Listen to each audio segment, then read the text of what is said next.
Di antara warna jingga yang perlahan tenggelam di ufuk barat, selalu ada cerita yang tersisa. Cerita tentang perjalanan, kehilangan, dan harapan yang tidak pernah benar-benar padam. Halo teman-teman semuanya, perkenalkan aku Dela Novitasari dengan akhiran NPM 064 dari kelas 2D Program Studi Pendidikan Bahasa dan Sastra Indonesia. Hari ini aku ingin mengajak teman-teman untuk menyelami salah satu karya novel yang penuh dengan kepekaan dan keindahan bahasanya, yaitu novel yang berjudul Gadis yang Menari di Ujung Senja. Salah satu karya novel dari penulis Indonesia yaitu Ida Fitri, yang dimana di dalam novel ini itu terdapat sebuah kisah yang tidak hanya menghadirkan alur cerita, tetapi juga mengajak kita sebagai pembacanya itu merasakan emosi yang begitu dekat dengan kehidupan kita. Nah teman-teman, novel ini itu berkisah tentang seorang gadis yang hidup di antara harapan dan kenyataan yang tidak selalu beriringan. Nah, dalam perjalanannya, ia itu menghadapi berbagai peristiwa yang menguji kekuatan hatinya, tentang mimpi yang sempat runtuh, tentang luka yang perlahan harus diterima, dan tentang keberanian untuk terus melangkah meskipun masa depan mungkin terasa samar. Nah, melalui cerita ini, sang penulis yaitu Ida Fitri ini tuh seakan mengajak kita memahami bahwa hidup tidak selalu dipenuhi dengan cahaya terang. Terkadang kita akan berada di fase senja, yang dimana di saat segala sesuatu mungkin terasa redup dan sunyi. Namun menurutku, di saat itulah seseorang dapat belajar mengenal dirinya sendiri.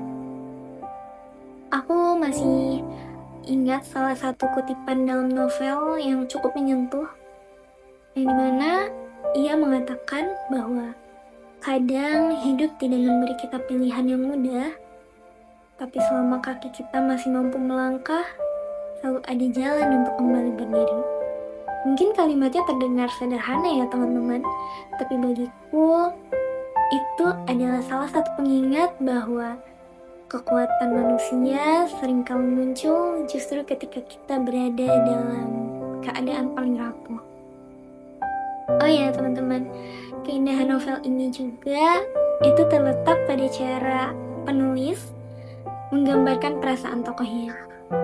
Jika teman-teman tahu, di setiap adegannya itu seperti potongan kehidupan nyata teman-teman, yang dimana cukup banyak dan penuh keheningan, keraguan, tetapi juga harapan yang perlahan tumbuh.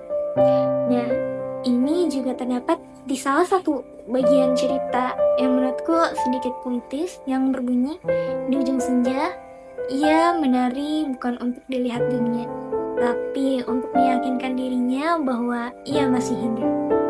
Kutipan tersebut menurutku itu menggambarkan bagaimana tokoh utama dalam cerita itu berusaha berdamai dengan kenyataannya.